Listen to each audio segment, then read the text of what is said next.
Ren does not teach the way Mara braces for no doctrine, no mystic key to write down and own. He simply moves a second cushion beside his own at the hollow's center and says, "Sit, and stop running from the next moment." She sits, notebook ready. He looks at it, then at her. "You can hold the pen," he says, "or you can find the thing the pen is for. Not both, not today."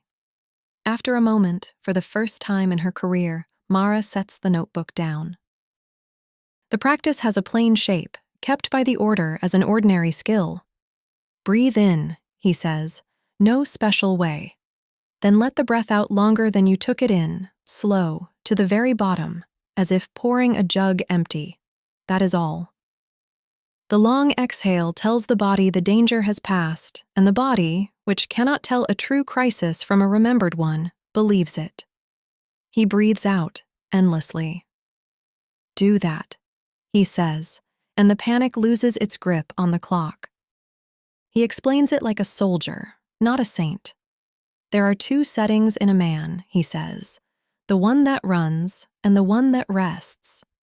Fear jams you into the runner, heart loud, time chewed to nothing.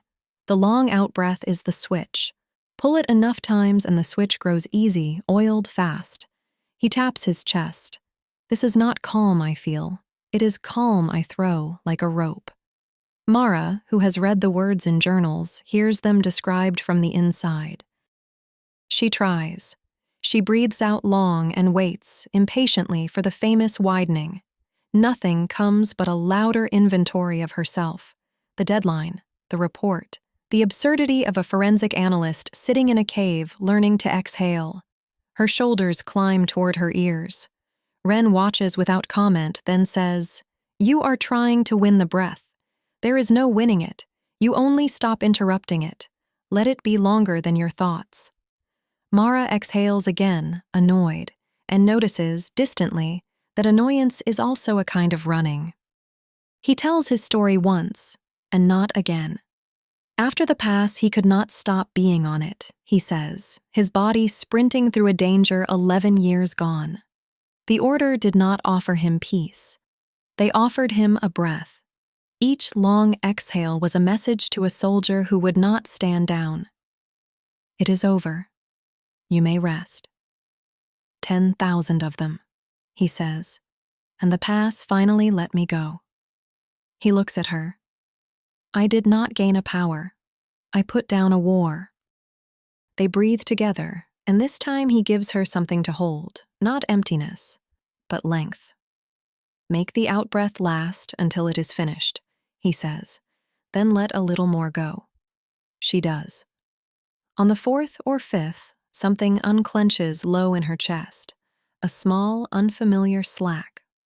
The cave does not change, but the gap between one thought and the next stretches, just slightly, and into that gap, for half a heartbeat, no thought rushes. There is room, she thinks, startled. He said there would be room. That, he says quietly, is the whole of it. There is no second part. Mara waits for the catch, the deeper secret behind the plain one. It does not come. The method is exactly as ordinary as it looks. Breathe out long enough, often enough, until the body learns that most alarms are false and time stops being something fear can steal.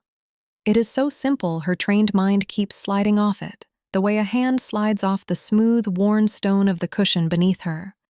She writes the method down that night, because writing is how she believes things, and the steps look faintly ridiculous on the page. Breathe in, breathe out longer, repeat 10,000 times. No gear, no mechanism, nothing to patent or expose. And yet she cannot deny the slack she felt in her chest, the half-second of unhurried room that opened where no room should fit. The data is internal, unphotographable, hers alone.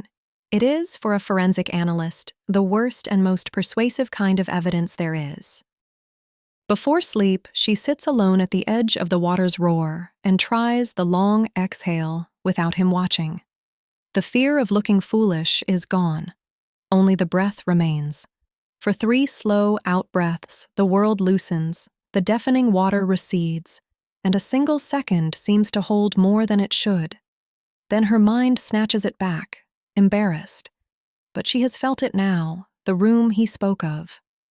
Tomorrow, she decides, she will make him prove it, with something falling, something timed, something that cannot lie.